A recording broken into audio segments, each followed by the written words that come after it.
You handle each vehicle according to the same rules.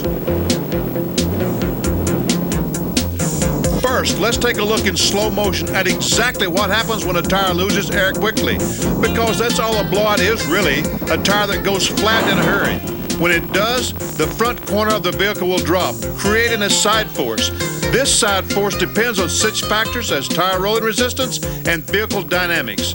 Although the vehicle will continue to roll along on the wheel and the deflated tire, the driver needs to compensate for this new side force. What do you do to maintain control? The answer is under your right foot. No, not the brake. In fact, panic braking is the worst possible thing you can do. Taking your foot off the accelerator is the second worst. The real solution is stepping on the accelerator. Getting power to the drive wheels means maintaining control. The accelerator is your best answer when there's something pulling the rig to the side.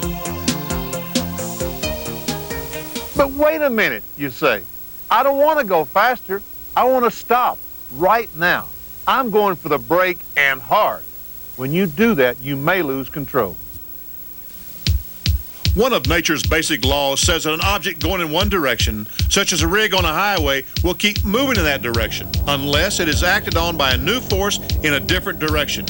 In our diagram, the size of the arrows represents the magnitude and direction of these forces. A rapid air loss creates a new side force. Unless the driver compensates for this side force, the rig will move in a new direction. By stepping on the accelerator, the driver starts to compensate. He completes the compensation by making a steering correction. If you think about it, you deal with these external side forces all the time when you drive, especially in crosswinds or on some high crown roads. All you do is step on the accelerator and correct with the steering wheel. There is no difference when the front tire loses air. As the tire goes flat, a new side force begins acting on the rig.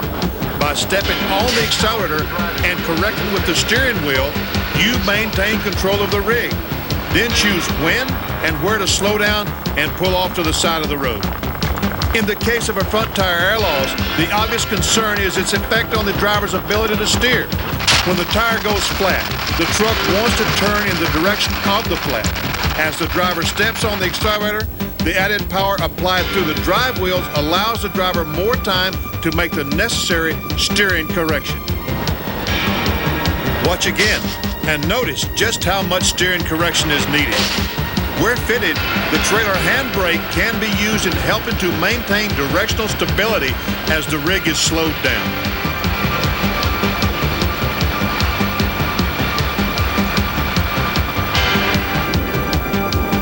Now, when we say step on the accelerator, we aren't talking about picking up speed rapidly. After stepping on the accelerator in an emergency, you should be able to diagnose the problem and get the rig stable before you gather up any significant extra speed. One other point about stepping on the accelerator. If you run your rig against the governor all the time, you have no power in reserve.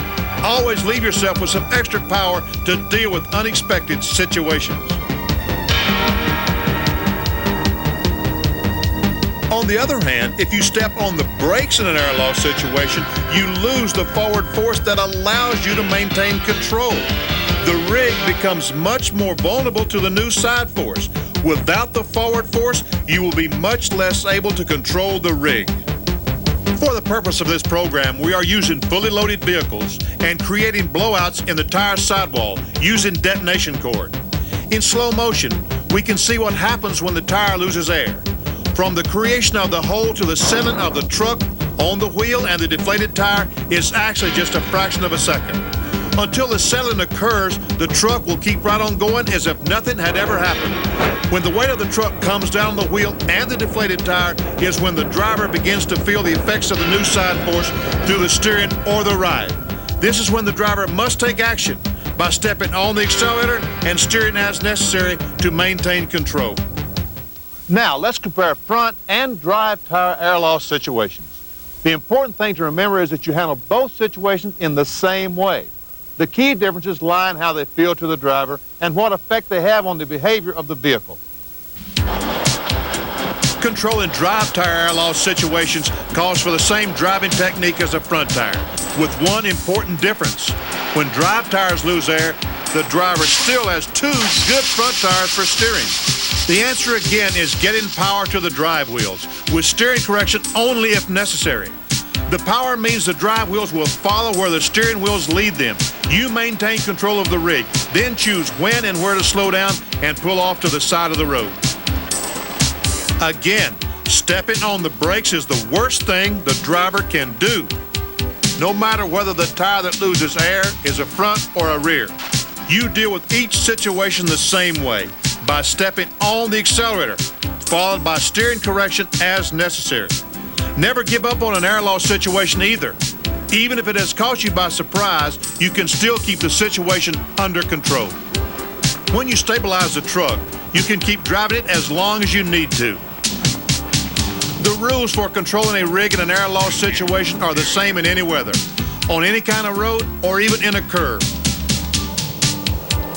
Step on the accelerator and steer as necessary. But these rules do make demands on the driver, calling for a professional approach to the job. Using seat belts is vitally important, as it maintains the driver's stability in the seat.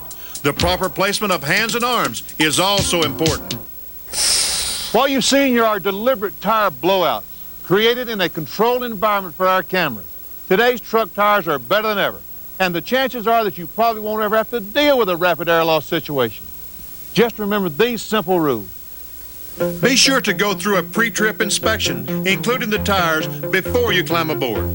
Proper seat and hand position, use of seat belts, and good driving habits will give you a head start in dealing with any situation.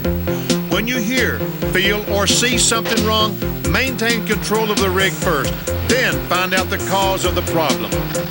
If the problem is a front tire, you'll probably feel it through your hands on the steering wheel. A rear tire affects the ride, so you're more likely to feel it through the seat. No matter which kind of flat tire you're dealing with, you maintain control the same way. Step on the accelerator and steer as necessary. As we said at the beginning of this program, tire blowouts have been the subject of myth and rumor for too long. You, the driver, are the critical factor. In your accelerator and your steering, you have the tools to handle a blowout. 14 years of testing here in Nevada tell us so. The drivers you just watched have learned to follow these simple rules. You can handle an air loss situation just like they did. Thanks for watching, and drive carefully.